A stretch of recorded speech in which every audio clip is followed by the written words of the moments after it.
So in this episode of Inspired, we're going to take a look back to 1994.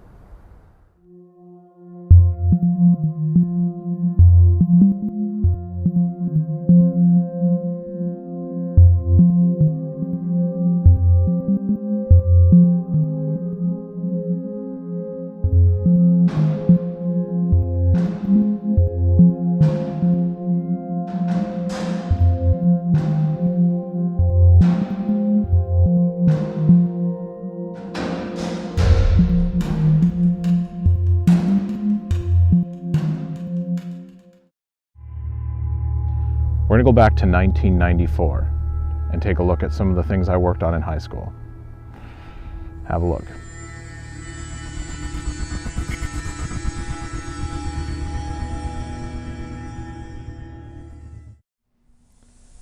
Our group back in high school was called Target Productions, and yeah, it was good times.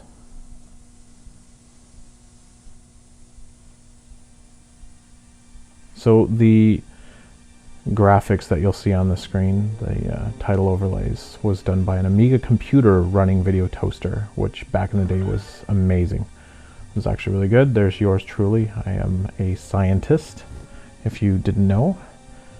All nerds are scientists. The Big Bang Theory has taught you that. So the context to this production is I play a scientist who discovers the cure for the common cold. And as you can see, somebody is making their way down a hallway while I continue to do some research. Gotta love the 4:3 aspect ratio there.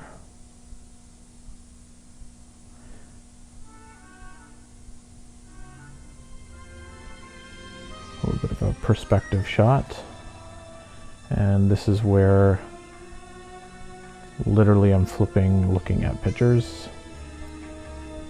and you can see somebody's face in the reflection there. Cool transition. I've got the cure. Oh, I have to go tell Doctor. Amazing acting. And I've got kind of like grayish shorts on, which then turned to blue. We did not have anybody working on continuity. And all scientists wear shorts, by the way. I just wanted to let you know that. And yes, I had a head of hair back then. So this is my friend Chris, who is also a scientist.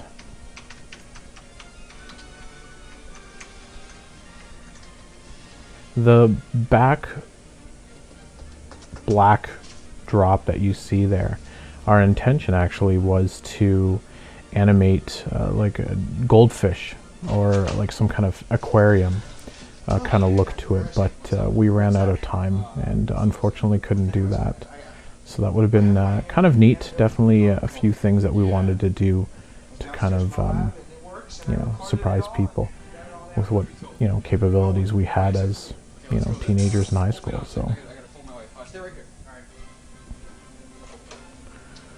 So Chris, upon hearing that I've discovered the cure, has immediately taken off and is now making a phone call. Kids, those are called telephone booths, or it's not really a booth in the school, but old school telephones. You may or may not have ever seen one before, but yeah, all scientific buildings have them.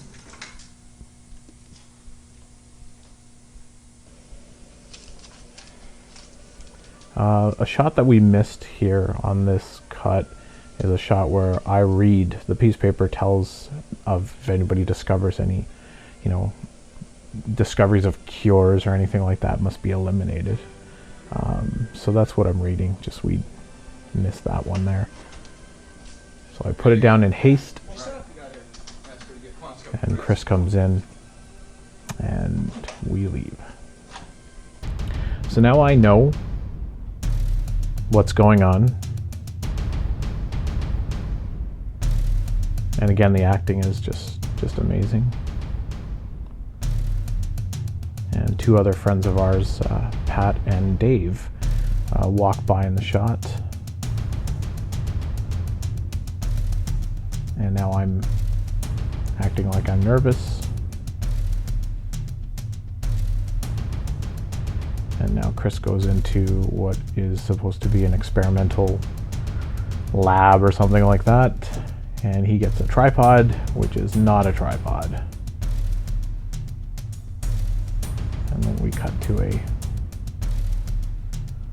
timed effect.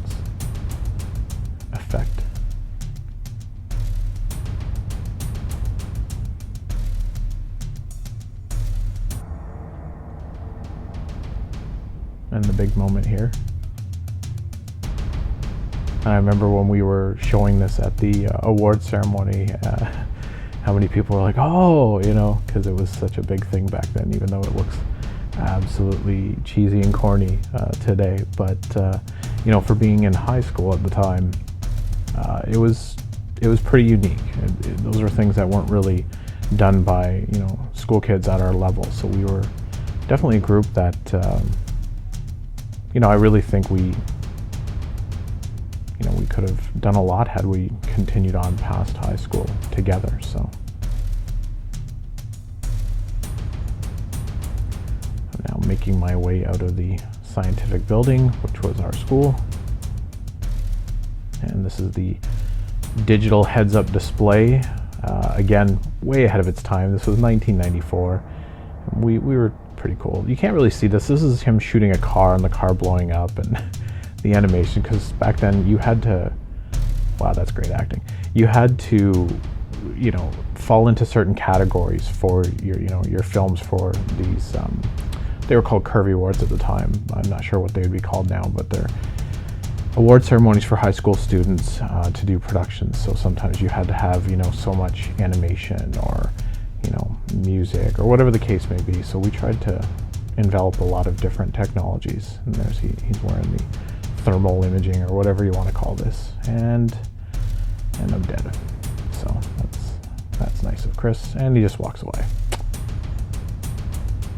And yeah, so the credits blazing by here, and I remember the reason why the credits were blazing by.